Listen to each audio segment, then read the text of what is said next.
Am I the a-hole for only slugging and not hooking? I feel like all of my killer games end with survivors getting 25k plus blood points. What is a little ground time? I try not to focus on anyone or let anyone bleed out.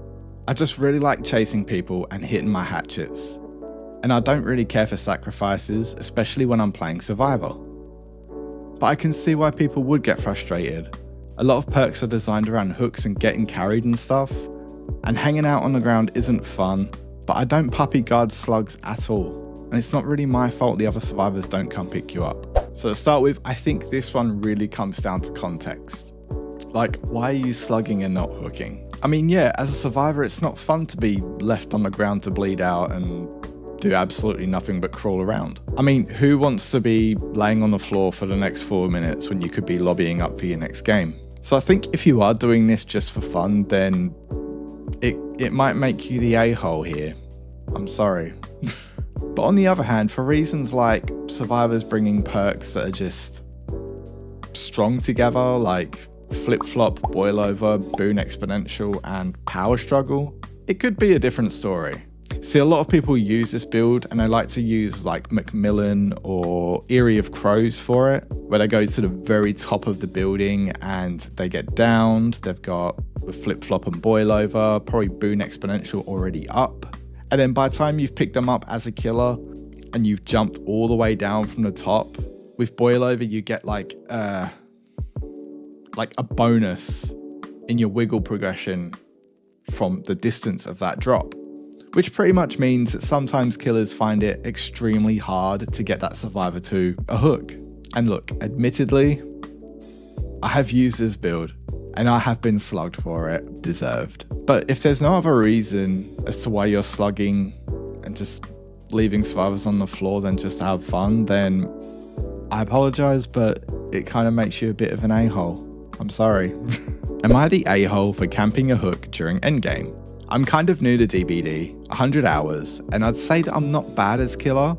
A lot of survivors get mad when I hook someone while the exit gates are powered, and they stay around their hook, and then flame me for camping. What else do you want me to do? Run from exit gate to exit gate while the other survivors unhook that person? I never camp hook when the gens are not done. And if I am the a-hole and I play wrong, could someone please tell me what I should do? I'm really confused. Okay, I'm gonna make this pure and simple for you, okay?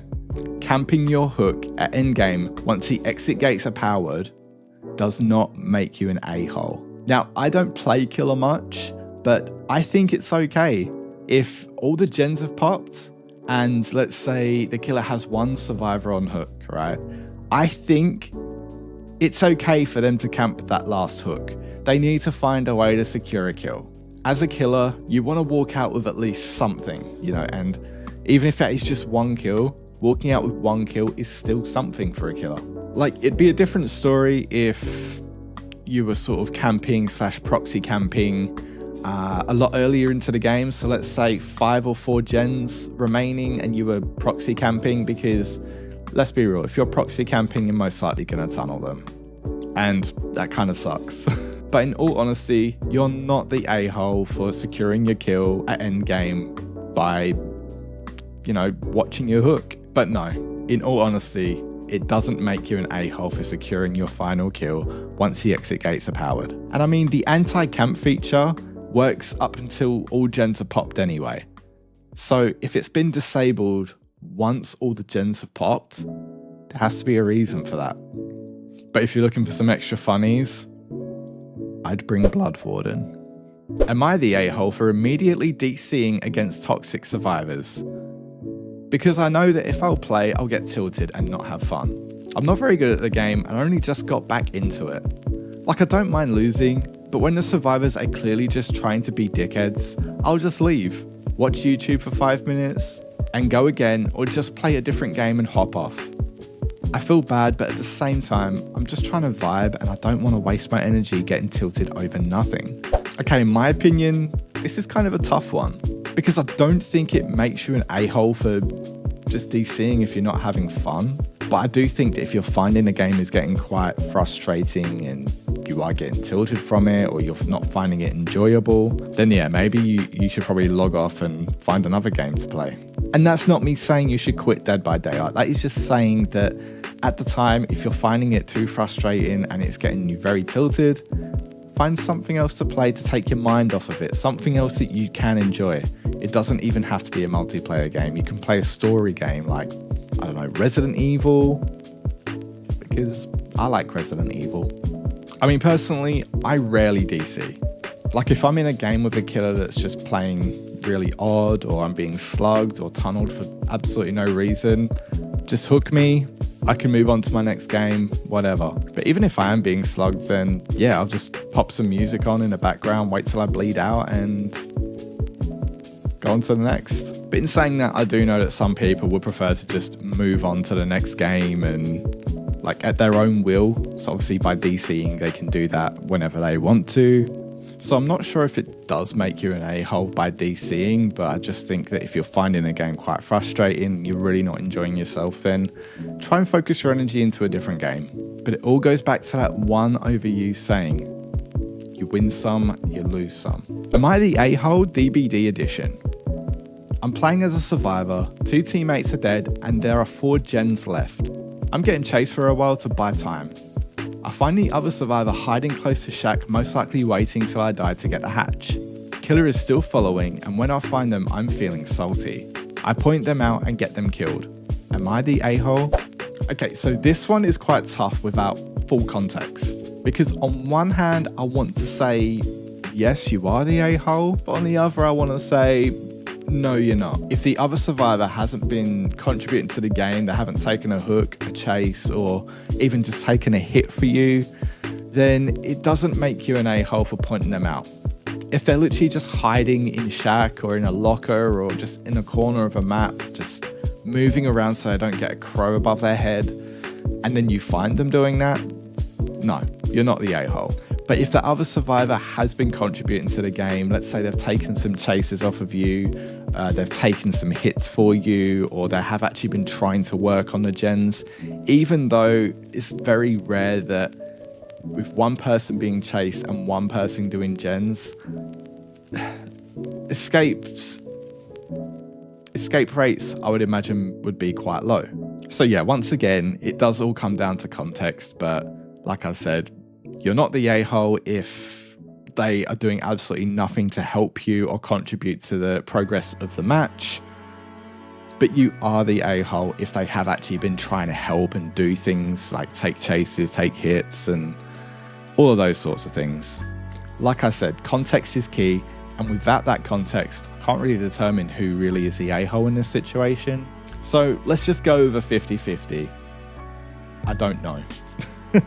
DBD version of Am I the a-hole? So I mostly play killer during events just to get the free stuff like envelopes and whatnot, and then I hide in a snowman and pretend to be a survivor. I don't actually try to get kills at all. I main Clown, Demo Doggy and Nemesis for the mess with the survivors for fun, and I only kill the survivors who flashlight me or blast mine me, as I pretend to work on the gens by smacking the gen, not kicking, next to them while also tentacle whipping the gen as Nemi. Am I the a-hole for camping flashlighters but letting others live? I mean, what I got from this one is that you hate being blinded. And that's fair, because I know a lot of killers hate being blinded. I think that when you mention that you target survivors that have a flashlight or they bring blast mine, it might make you a bit of an a-hole. I feel like there is a way to counteract it. For example, you could bring Lightborn, where you can't be blinded, or it takes quite a long time for it to actually blind you, and by the time that survivor has blinded you, they've used their whole flashlight on you.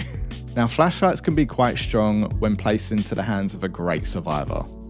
They know the angles, they blind you at every given opportunity. But if you bring something like Lightborn, or you bring Franklin's Demise, where you smack the survivor and they drop that flashlight, and then it loses its charges, I mean, you're kind of alright really, aren't you?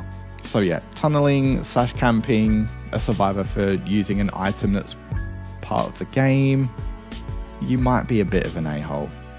I don't know. Now, I know a lot of survivors are not a fan of Lightborn, but that's not their decision. That is your decision as a killer to bring that perk. Just like it was that survivor's decision to bring a flashlight or bring blast mine. They can't blind you with it, but they made that mistake. I think there are ways you can go about this, but I don't think you should be camping or tunneling a survivor for bringing an item that you hate when there is a workaround for it. That's just my opinion, but I don't know. But guys, that is all that I do have for you today. If you did enjoy the video, please go ahead and give it a thumbs up. Drop a comment down below as well and let me know which one you thought was quite funny, or if you have a different opinion to me. Make sure you go ahead and drop a sub as well, because we're on our way to 300 subs at the moment. I believe we're at 200 and something. I'm really not too sure, I haven't checked. And trust me, I know that this content is completely different to what I usually do, but I thought we'll give it a try. And yeah, if you liked it, let me know. Maybe we can do some more of these. But with that, gamers, stay safe, and I will see you in the next video.